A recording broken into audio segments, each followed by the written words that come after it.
नमस्ते दोस्तों, look out India में आपका स्वागत है। मैं हूं आपका होस्ट धीरज और आज हम बात करने वाले हैं कोविड-19 के बारे में। यह वायरस अभी पूरी तरह से खत्म नहीं हुआ है, लेकिन क्या आपको पता है इसके बावजूद भी ज्यादा लोग बीमार क्यों नहीं पड़ रहे हैं? आइए नजर डालते हैं उस समय पर जब भारत में कोविड अपने चरम पर था। साल 2021 के मई महीने में भारत में रोजाना 3 लाख से ज्यादा कोविड मामले सामने आ रहे थे। महीने के शुरुआती 3 हफ्तों में ये आंकड़ा औसतन 3 लाख से ऊपर ही था। ये एक डरावना समय था।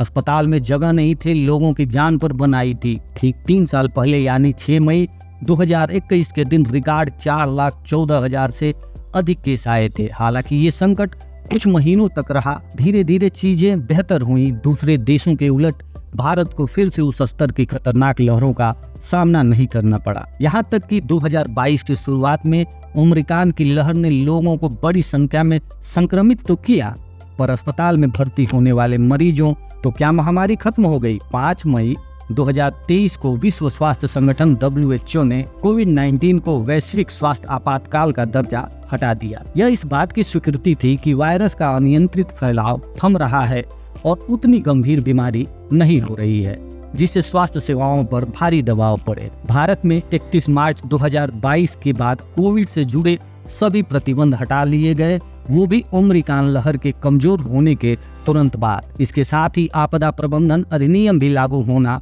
बंद हुआ। राज्य सरकारों ने भी मास्क की अनिवार्यता हटा ली। पर एक बात याद रखिए, कोविड-19 वायरस यानी SARS-CoV-2 पूरी तरह से खत्म नहीं हुआ है।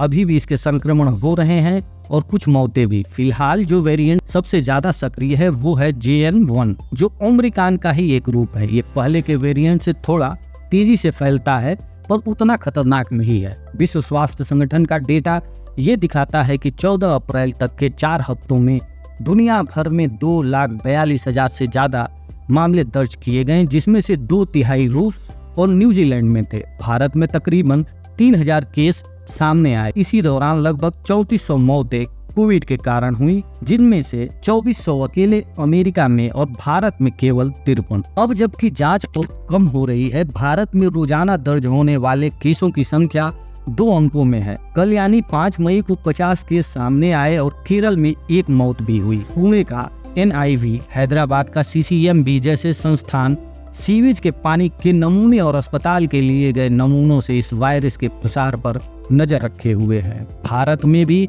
JN.1 वेरिएंट की मौजूदगी सामने आई है। तो फिर ज्यादा लोग संक्रमित क्यों नहीं हो रहे हैं? इसका कारण शायद कम होती जांच है, फिर भी किस्मत ने भी इसमें भूमिका निभाई है। 2021 के आखिर में जो ओमिक्रॉन वेरिएंट उभरा वो फैलने में तो तेज था, पर बीमारी उतनी गंभीर नहीं करता था। इससे बड़ी संख्या में लोग संक्रमित हुए और प्राकृतिक प्रतिरोधक क्षमता या इम्यूनिटी उनमें बनी। साथ ही 2021 के अंत तक दुनिया भर में आधी से ज्यादा आबादी को वैक्सीन भी मिल चुकी थी।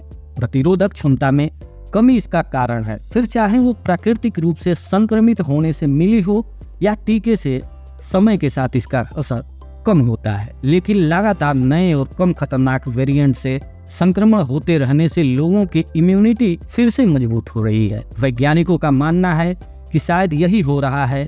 बड़ी संख्या में संक्रमण हो रहे हैं पर जांच कम है तो उनका पता नहीं चल रहा। इससे लोगों का इम्यून सिस्टम लगातार एक्टिव हो रहा है।